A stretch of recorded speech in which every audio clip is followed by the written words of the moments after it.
Right, folks, great start. I am back. Yes, I've vanished into the ether again. I can't help it. My life is chaotic. I have 101 different things going on, and I'm pulled in 101 different directions.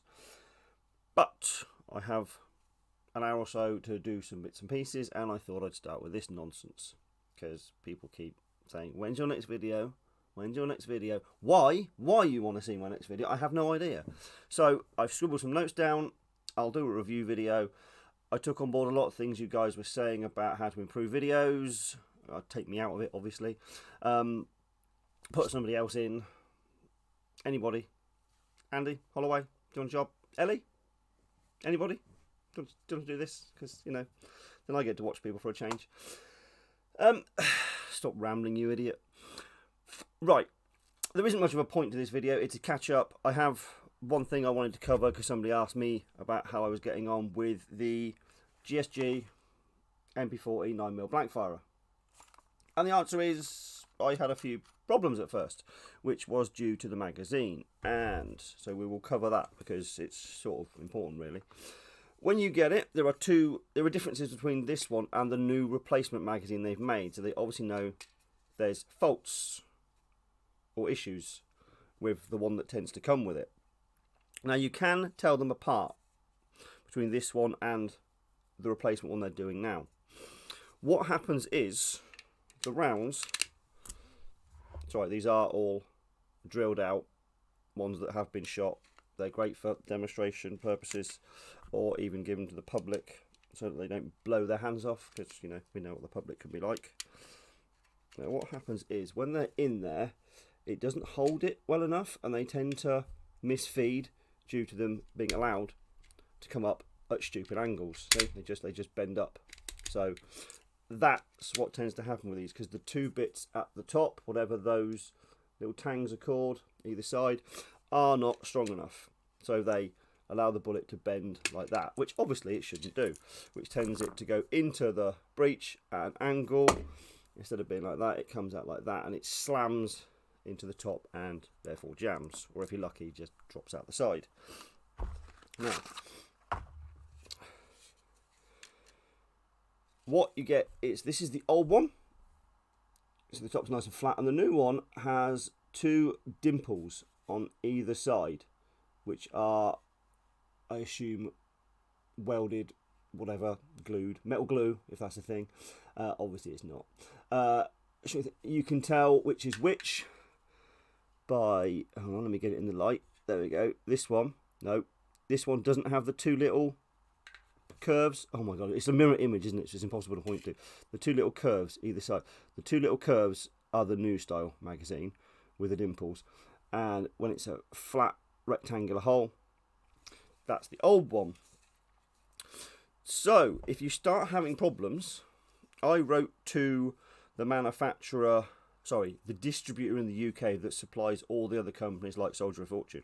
I wrote to them with the issue, so I thought there's no point bothering Soft. Let's see if we can go straight to the source, and said, look, this is what's happening, here's some pictures, here's a video, now what? So they looked into it and they went, right, that's a magazine problem, we'll send you a replacement magazine. Got it, spotted the difference. Okay, so this is a known issue. There's also lots of small other little differences on the magazine as well. The way it's put together, the way it's metal glued, welded together. I doubt much of it makes much of a difference to the feed problem, but it does look a lot nicer, the new ones, and that solves the issue straight away. I had fun just sticking rounds through it just because, you know, I wanted to see if it had solved the issue. I think I probably put about 20, maybe 30 rounds through the original mag before it just went to shit, is the best phrase for it. It took them a week or two to send me a new mag, all sorted. Hold on, I must have the company's name in my drawer actually. Is that it? No. Yeah. Oh yes I do, it's there, it's under there, it's under there. Because the leaflet that comes with it that you're supposed to register with is Edgar Brothers, and they're the ones I just emailed straight away, and problem was solved. So if you get issues, you can always blast off an email, or do what I did and contact the distributor. I got back from Holland 2 days ago. 3 days ago? I don't even know, I lose track of days. I went over with Jay to take 5 boxes of bits and pieces that I'd sold to Baz Beaverbrook. No, it's not Baz Beaverbrook. I always say that, and that's a jewellery company. Baz, whatever his name is, at Rocksteady Militaria. Sorry, Baz. I'm shit with names, as you know. Drove over there, got to customs. The guys looked really confused when they opened one box and just saw flags and bits and pieces. They just promptly closed it and said, you know, Foxtrot Oscar.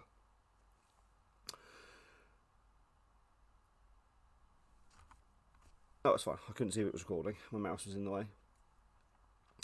We drove France, Belgium, into Holland. Found Baz's place. He greeted us warmly. We grabbed food, because obviously that's the most important. Well, I grabbed it after having a beer, of course, because that's more important than food.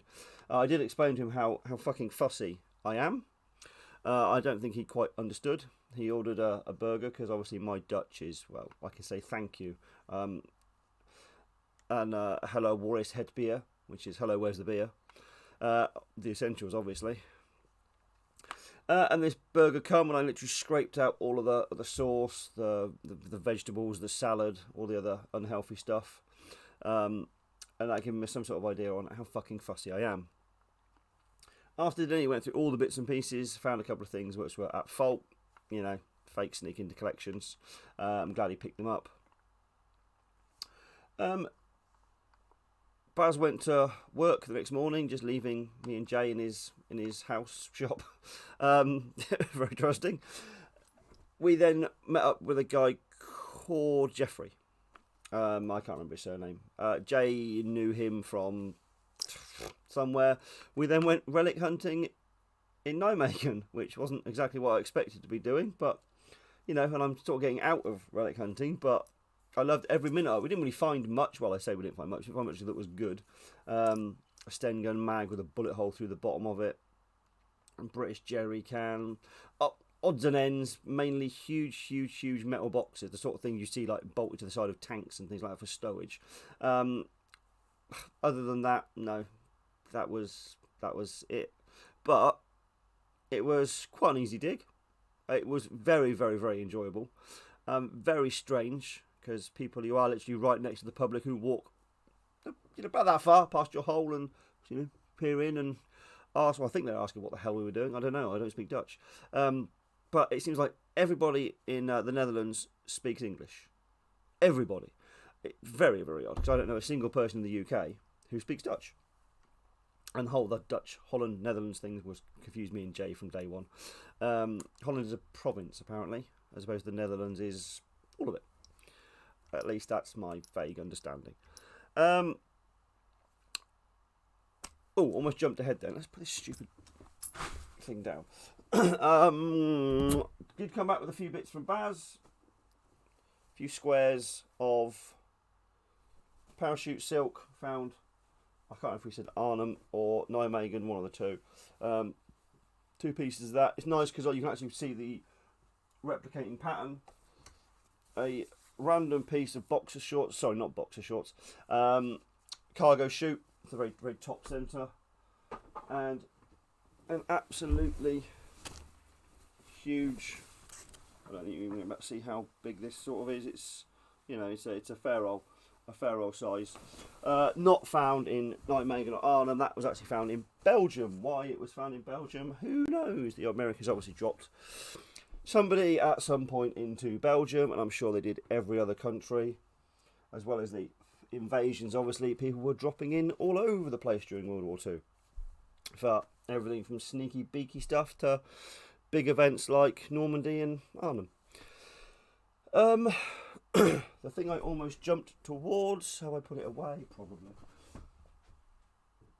Oh yes, we do.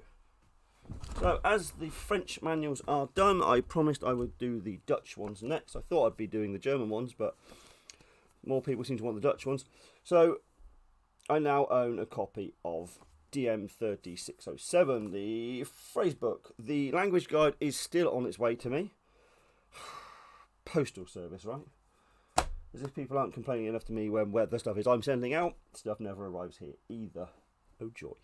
As soon as they get here, I will crack on with those because they're quite a quick and easy thing to do. After those are done, I promise I will get on to the German ones, because again, lots of you guys are going, we want German manuals too, we don't want to ruin the original ones. And for £8.50 a pair, you know, you can't go wrong. If they get wet and fucked, you can buy a new pair. I might even give you a discount if you bought them before, because, you know, I'm nice like that. Says the arsehole from YouTube.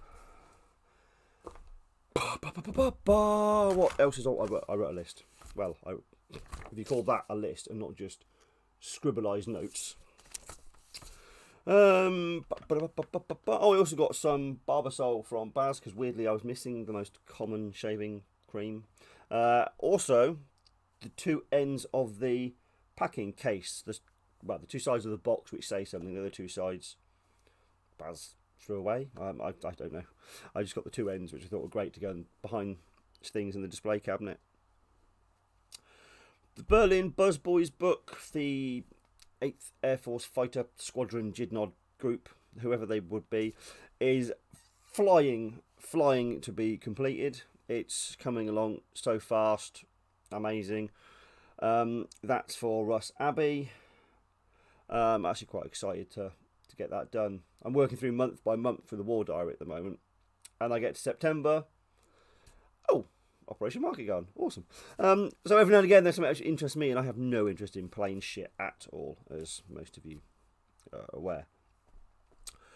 Interesting thing in the Armourer this month. What is it? November's issue.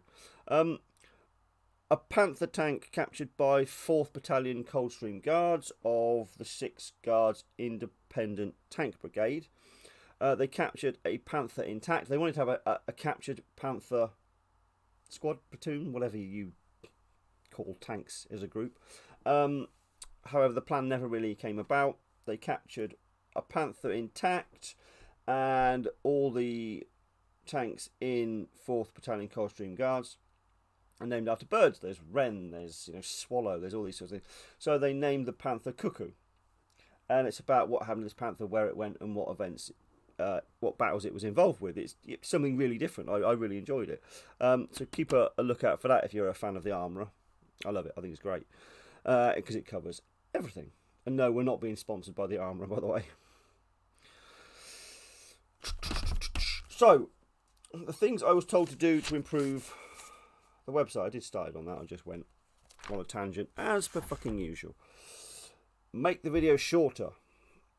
I can do that, because they were getting 20, 30, 40, and longer minutes.